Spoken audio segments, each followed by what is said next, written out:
pa magbawas? Eh, may bayan na ba kayo sa bahay? Ano ka ba, Chikoy? Di na ako magbabawas dito eh. Bakit ba? Eh, wala lang. Hinahanap kita. Kanina ka pa kasi nawawala eh. Ano ka ba? Di ba sinabi ko sa'yo, dumalaw ako sa punto di Tatay Kaloy? Eh, ano ba sadya mo? Ibabalita ko lang kasi sa'yo yung balita. Kaya nga balita eh, binabalita. Ikaw ha? Ayusin mo yung pananalita mo. Baka ikaw maging balita dyan. Eh kaya nga, ano ba yung babalita mo sa akin? Tama na nga yan. Oh, pare ko, huwag ka na magtampo. Ito. Oh, yan. Ito yung weird. Weird. As in weird. Kasi meron daw praning na lalaki na nangingi-spray ng asido sa mall. Sa mga nagkaganda mga girls to, no? Medyo weird nga yun. Oh. Parang ikaw. Mas weird daw yung lalaki nakatalo doon sa praning na lalaki. Kasi kung gumalaw daw yun, no? Parang lastik yung katawan, no? Ano naman itsura nung lastiko ang katawan? Gwapo ba? Nakamaskara daw eh. Pero yung suot niya, parang checkered na black tsaka green. Tapos, yun ang sabi ng mga in-interview. Eh kaso, wala naman maipakitang video yung mga mahihinang mga taga-TV na yan. Ang babagal! Kung ako yan, prapapap! Lahat ng action, nakakuha ko na. Ay, oo nga pala, may action din sa bahay niyo. Ano action? Ayun! Tita Dolores mo! Umuusok na yung ulo! Patay ka naman! Hina-high blood! Kanina ka pa hinahanap! Lagot ka na naman! Bilisan mo! Muntik na ka papaso doon sa lumiliyap na para dragonesa! Bilisan mo! Hi, tita. Ikaw, ha? Layas ka ng layas. Para ka anak mayaman. Hindi ka na nakakatulong dito sa bahay, ah. Tita, galing po ako kay Tatay Kaloy. Dumalaw po ako sa libingan niya. Sinabi ko na rin sa kanya, kaya hindi po kayo nakadalaw dahil masyado po kayong busy. Para hindi niya po kayo multuhin.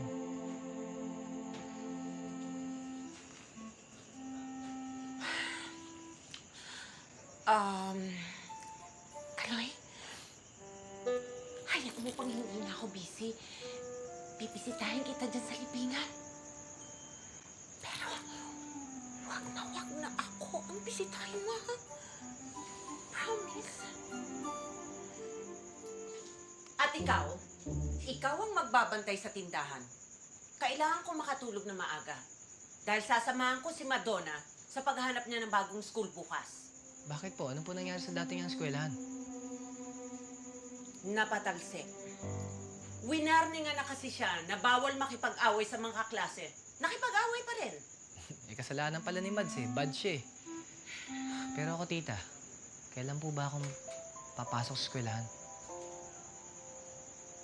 Tsaka na lang natin pag-usapan ng tungkol sa'yo.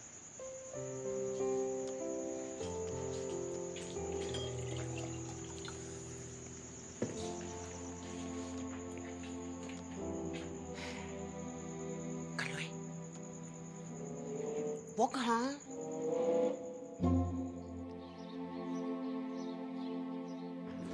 Ryan, ano naman ang mapapala mo sa dance contest na yan? Kung gagawin mong career ang pagsasayaw, forget it. That's for people who don't know how to use their brains. Pambobo lang yan. Ma'am, kung ayaw niyong pumunta, just say no. Sanay naman ako sa mga rejections mo eh. Sa mga balak ko, sa mga gusto kong gawin sa buhay. Kung hindi mo sasayangin ang oras mo sa mga walang kwentang bagay, hindi ka makakatanggap sa akin ng rejections. Excuse me.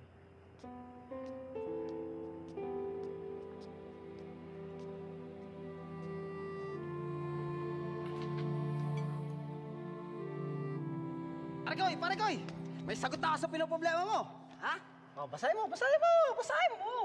Bakit? Hindi mo ba mabasa? Basahin mo nga kasing mabuti. Dance contest. Eh, ano ngayon? Dance contest nga, pero yung grand prize yung basahin mo. Ayan, oh.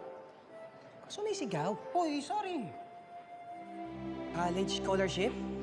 Kahit sa university?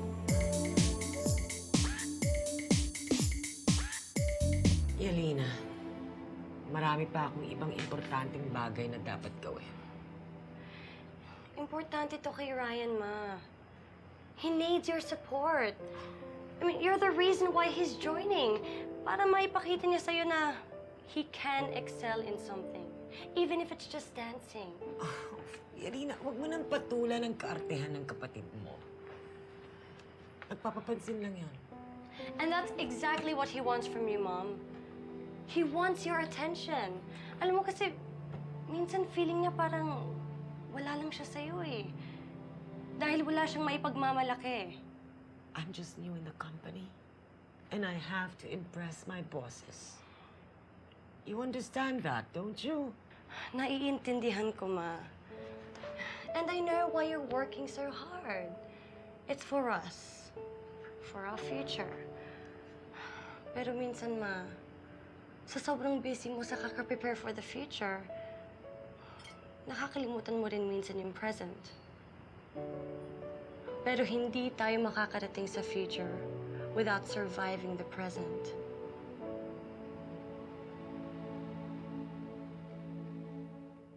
Pag nanalo ka dyan sa dance contest na yan, isipin mo, wala ka nang babayarang tuition. Tama. Panalo nga to, pare ko eh. Ha? Pero dapat malaman na to ni Tita Dolores. Kailangan sabihin ko na sa kanya. For what? Ano ka ba? Alam mo namang, kukontrahin ka lang ng taong yun eh. Kontrapelo mo sa pag-aaral eh. Tapos sasabihin mo, di saka mo nila sabihin kapag nakuha mo na yung scholarship. Tama. Ba't ko nga sasabihin sa kanya? Yan! Dapat medyo magtigas-tigasan ka pagdating sa Tita Dolores mo. Tama. Alam mo bakit? Kasi pag hindi niya pa akong pinayagang mag-college, kahit meron ng scholarship, aba, ibang usapan na yun. Tama! Eh di wag mo...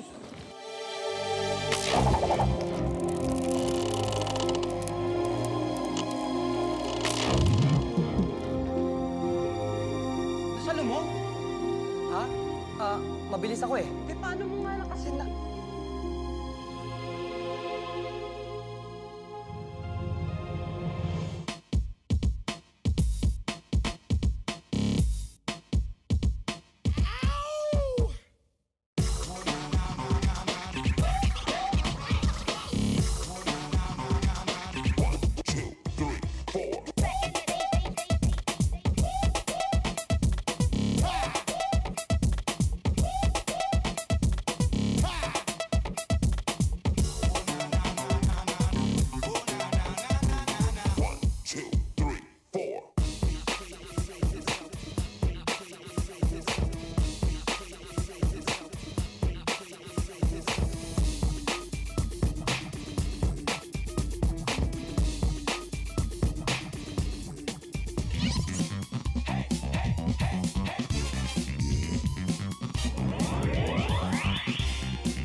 Ayaw ko. Hindi ako rarampas sa catwalk, sis. Tsaka hindi yan bagay sa sayaw ko, no? Nice naman, O sige na, no? sandali lang, Huwag mo nang ipagpilitan. Bakit ba? Tingnan mo ako, bagay. Kotse ko na lang, tara na. No, we'll use my car. Mas kasya tayo doon. Let's go. Maliliit ka na. Ano pa hinihintay niyo? Let's go. Basta hindi ko isusot yan, ha?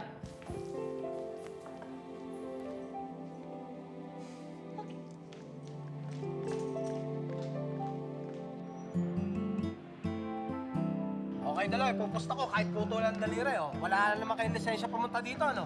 Yung talagang kay KJ na mga kasama niya sa house niya, eh. Alam mo, Chikoy, talagang dapat ka mainggit sa amin ni Mix kasi mas may thrill and excitement yung buhay namin kaysa sa'yo. Hindi gaya mo, super boring dahil wala ka pang nakakabangga dun sa bahay niya. Eh, batas to eh, syempre. Ano ka ba? Lahat ng gusto ko puntahan, pupuntahan ko. Kahit saan ako magpunta. Okay lang kay nanay. Ha! Ano ka ba? Kahit saan ako pumunta, pupuntahan ko yan. Batas yata to. Tapos ka dyan. Uy, ganda ng auto. Oh, pre, di ba nanay yan ni Yelena? Oo nga, no. Si Mrs. White yan.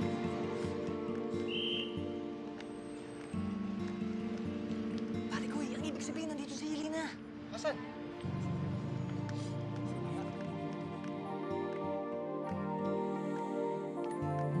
Yelena! Yelena! Yes? Sorry, ho. Yan ba si Yelena? Hindi, pare ko, hindi siya yun. Kala ko siya eh.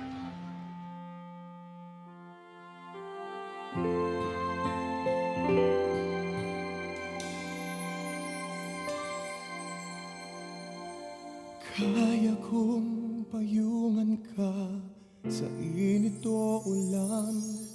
Sa kandungan ko'y ligtas ka kailanman. Kung anong kailangan mo ay aking gagawin. Hindi mo na kailangang hilingin. Kahit gaano pa kalayo ay aking abutin. Ano mang anyo nang ika'y pasayahin. Lina, let's go. Ibig kong malaman mo kung ako'y pipiliin.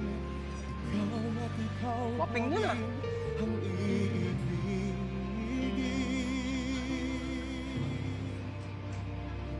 Eh, bakit sambakol yung mukha mo?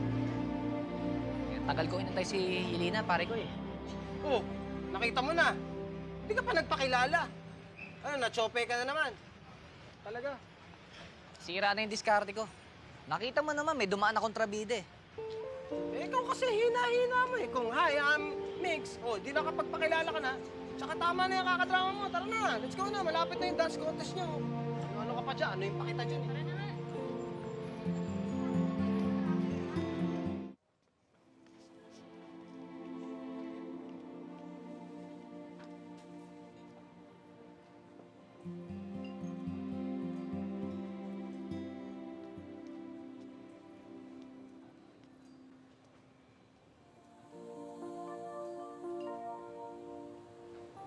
Agoy, seryosohin mo naman sana yung dance contest na to. Kinabukasan mo nakataya dito. Huwag kang mag-alala, pare ko eh. Seryoso naman ako sa contest eh. Hindi ko nakikita seryoso ka eh. Masaya lang ako dahil nandito na si Yelena. Asan? Asan yung masaya lang ako? Nakita ko si Eileen. Eh, kulang na lang may pumatak na luha sa mata mo para kumpleto yung pagdadrama mo eh. Uwi na lang kaya tayo. Ano ka ba? Di ko nakuha yung scholarship. Hindi pa ba nagsisimula itong dance contest na to? Mukha ka ng talunan eh. Eto, okay na sa'yo yung ngiting to? Panalo na ba? Ikaw, ino-okay mo pa ako eh. Gusto ko lang naman tumulong. Alam mo, pare ko, si Yelena nandiyan lang naman yun eh. Isipin mo tong contest ngayon lang to. Kinabukasan mo nakataya dito. So, pag kinabukasan na, sasabihin mo, Baba, scholarship, gusto mo ba yun? Siyempre, ayoko. O, yun naman pala eh. Ayos-ayusin mo. Hindi naman drama contest to eh. Basta pare ko eh, huwag kang mag-alala. Gagalingan ko. Nandiyan naman si Yelena eh, inspirasyon ko. Okay? Sige. Galingan mo, yung mga tinuro ko mga ganon. Hey, Miss White. Akala ko po sino yung tumatawag sa akin. May, I almost didn't recognize. Ang laki-laki mo na. This is my daughter, Yelena. Yelena Sandy Evelone. Hi. Well, I'm sure magkakasundo kayong dalawa ngayon. Lalo na ngayon na nagtatrabaho ko para sa parents mo. Come, why don't you join us? So we can get to know each other better. Come. Sir Sandy, you're just watching the contest or may contestant din kayo? May friend kasi ako sasali rin sa contest eh. So, Miss White, babalik ko na pa yung mga friends ko. May mga kasama pala siya. Okay, nice to see you. Good luck na lang po kay Ryan. Good luck din sa friend mo. Bye.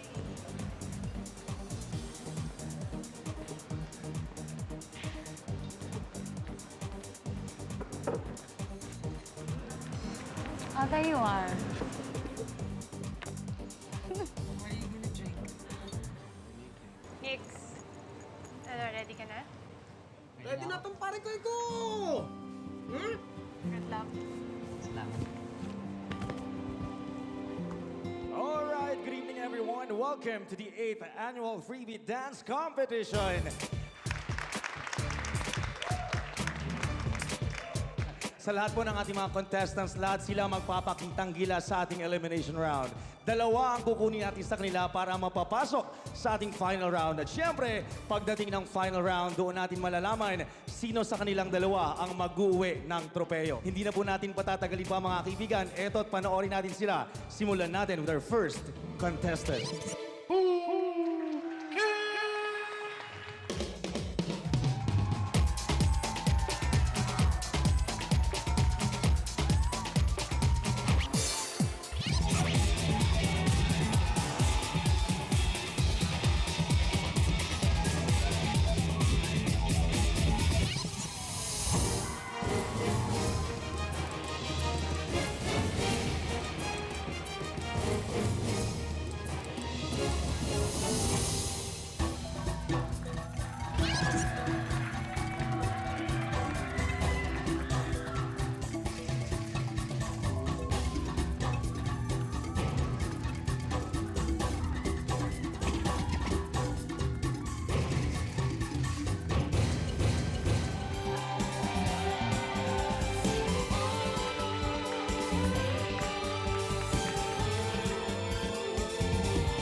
gentlemen, the moment that we have been waiting for. Nasa aking kamay na po ang resulta. Sino ba sa kanilang dalawa ang pipiliin natin na magtutunggali para sa ating final showdown? Alam ko, excited na kayo at kinakabahan. Sino kaya sa kanila ang kukunin natin? Eto na mga kaibigan. Our first finalist to vie for the scholarship award is Ryan White.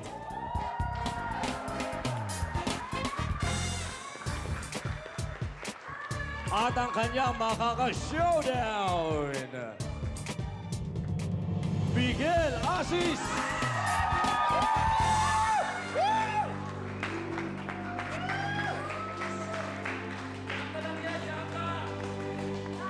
I assure you, ako ang mananalo dito.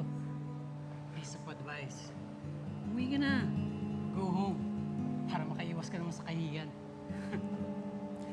Kung gusto mo naman, Ryan, umuwi na lang ako. Para hindi ka na mahirapan, hindi ka na pagpawisan. Para manalo ka na. Pakakainin kita na alikabok. Tingnan na lang natin.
Don't worry. I'm sure si Ryan ang i-announce nilang winner. Ma, hindi mo ba nakita yung reaction ng mga tao? Tita, bilib na bilib lahat ng tao kay Miguel. Yan bang papalanunin nila? Hindi naman sa'yo ang ginawa niya, pang-circus. At ngayon mga kaibigan, hawak ko na nasa aking mga kamay ang mapalad, ang maswerte at tatanghaling pinakamagaling na mananayaw ngayong gabi.